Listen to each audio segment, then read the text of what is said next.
What's up, y'all? Me, Big Dip here, and back with a new video. So today I'm gonna do a story time. A book that my niece Happy Good gave me for Christmas.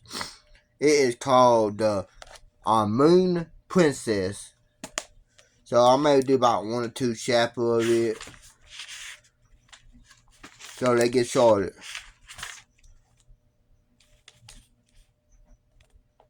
So sang her Odyssey.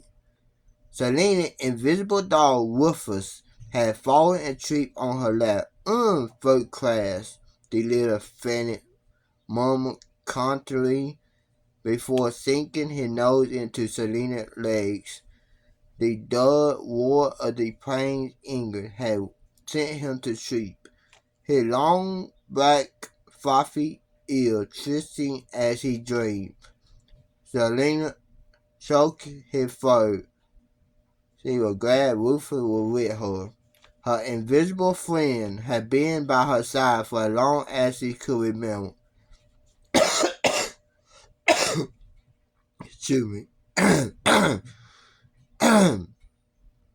Surprisingly, given he could be a little bad-tempered, Rufus had taken the news of the move from London to Shanghai pretty well. Selena had been less happy. You can't be serious, Dad. Why do we have to move to China? And why now? What about my shoe and our home? I don't have a chance, he replied. If I want to keep my job, I have to go to China. They were both silent for a moment. Then Dad hugged Selena tightly. I can't stay here, he finally whispered. Selena wanted to cry, but she had to hold back her tears and breathed out heavily against Dad's t-shirt. And what if I can't go to China, she thought. But she hadn't said it out loud. She didn't want to make it even harder for her dad. Even though she was only 11 years old, she had learned to be strong for him. Now her dad was sitting next to her on the plane, working on his laptop.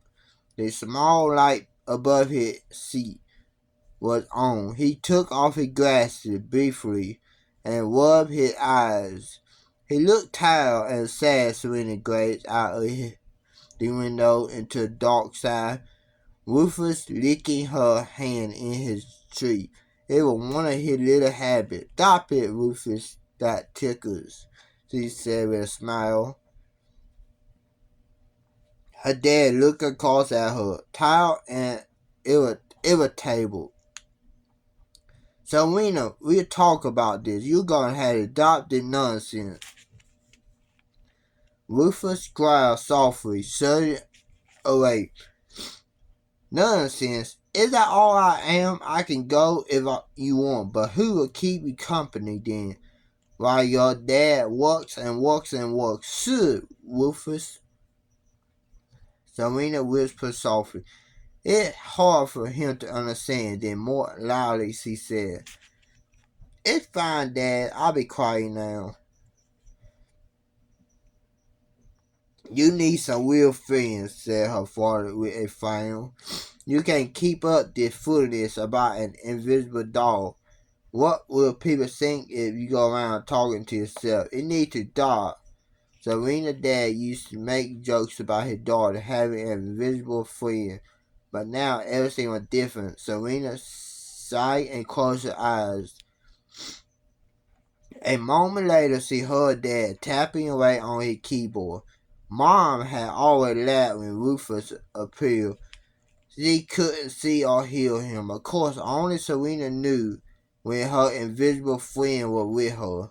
But Serena would translate the same Rufus said for her mother. Well, most of them she kept some comment to herself, such as, Your mom should have her hair cut a little shorter. It would make her look younger. When I was small, her mom had told her once, I had an invisible friend invisible friend called Mika. She was a beautiful white cat. Only I could see her, just like only you can see Rufus. She wore a blue collar with a sparkly bell on it. She was very outspoken, but she was my best friend. Sometimes, first thing in the morning, she would wake me up by softly touching my face with her paws. So we know had liked to find out more about Mika, but Mom didn't freak about her again. She was ashamed of her invisible friend. But Rufus had been with Selena forever, and she hoped he would never disappear from her life. Oh look, Sally turned the little TV on. There might be a good movie to watch, came a voice from loud. And let's order some ice cream, continued Rufus bossily. Selena didn't acknowledge him. Oh, come on, they're just waiting for you to order something. Selena said straight ahead. Rufus knew she wouldn't want to ignore her father even more. Okay, well, ignore me then. See how far you get without me and Shiner. And with that, Rufus disappeared. Selena hoped he wouldn't be angry for too long. She never knew where Rufus went when he disappeared, and he was always Vegas about it. When she asked him, she suppressed that he could travel anywhere he wanted, never being seen by anyone else. He cautiously seemed to know a lot about the world and often talked distant places and peoples. Dad closed his laptop and looked over at her. His face softened. You could sleep now, little one. When we land, it be early, morning and shining. You don't want to miss your first day there. He put the laptop in his bag and tipped his seat back. Good night, Serena. Sweet dreams. Serena wanted to cheat, but she missed the warm, resolutely present of Rufus on her lap, resting her head on her dad's shoulder. She closed her eyes. Immediately she had a vision of her mom sitting beside her. She looked across, met Serena's eyes, and smiled. Serena opened her eyes, sorely.